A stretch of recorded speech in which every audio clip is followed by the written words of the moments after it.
Laura Coates, let me bring you in, our CNN legal analyst and former federal prosecutor. What a tragedy, and to think of, potential suits here with regard to this bus crash. I mean, obviously speed is a question, the driver, but the fact that he wasn't on the designated route when he was, driving those 37 kids. What liability should the bus company have now that we know that? Well, the liability can be extensive depending upon what the investigation actually results in. One of the things about this extreme tragedy, I'm a mother of 2 small children myself, is the idea that this may have been accidental. However, when there is a detour and what your actual obligations are to the company, and if the company knows you take these sorts of detours in the past or has not corrected your behavior, they may face liability themselves. But remember, this driver himself is facing criminal charges for vehicular manslaughter and homicide as well. And so his issue will be far more than a civil lawsuit. It will actually be with respect to whether he can see jail time. And this accident, if it is an accident, it's certainly one that is prosecutable. And my heart just goes out to those families of those 6 young children. Yep. And even like the cousin was saying with Allison this morning, also prayers to this driver's family because they are obviously grieving as well. The story from West Virginia that we just talked about before the break with this 62-year-old white man who's now sitting in jail. He's charged with first-degree murder and the death of this black teenager here, James Means. First of all, just based on what you know, and we don't know a lot, could this constitute as a hate crime? Yes, it could. If, in fact, this is a man who was using his bias, which apparently was his comment about being a piece of trash, if that was related to the race of this young man and it had a bias to it, it certainly could be considered a hate crime and it's prosecutable. But I think the real issue here, too, Brooke, is I was shocked to know this man was even talking in the jail, and it could be used against him, everything that he was actually saying. Doesn't every lawyer say, most people...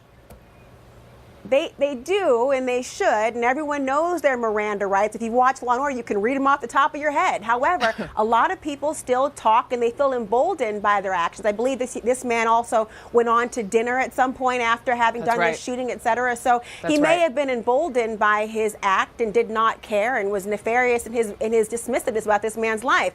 But if he did say these things, and he'd already had his rights read to him, and he said, I'll talk anyway, well, this is almost an open and shut case for the prosecutors. He called this young man a piece of trash after admitting that, yes, indeed, he shot him. Apparently he's taking it back, but that is out there. We also found, Laura, I know. Our Charleston, West Virginia affiliate WCHS is reporting that this suspect should have actually never had a gun in the first place because of some sort of domestic violence case in which he pled no contest to in 2013. How might that impact all of this?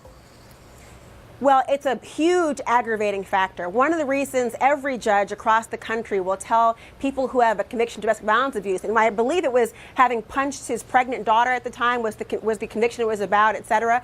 And so this is somebody who we routinely say, if you have a DV case, they call them, then you cannot have a gun because there's potential for extreme escalation and impassioned and completely, irrational behavior. So having a weapon is kind of like if a felon had a weapon and committed another crime. It's aggravating in terms of the penalty that could be in place, and it's treated as a separate penalty for that person.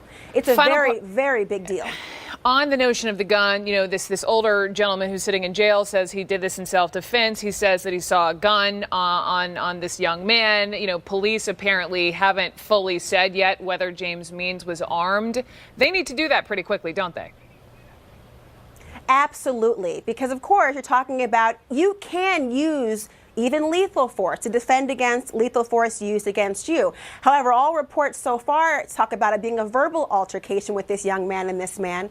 And so far, I have not seen anything or heard anything that would tell me this was actually a justified shooting by this man. However, the investigation's ongoing. I'm sure he'll have a lawyer who will tell him to stop talking at some point and tell him about what maybe his rights would be if it were self-defense. We'll see how the story changes. Coates. We will indeed. Thank you so much for your time today. I truly, truly appreciate it. Thank you.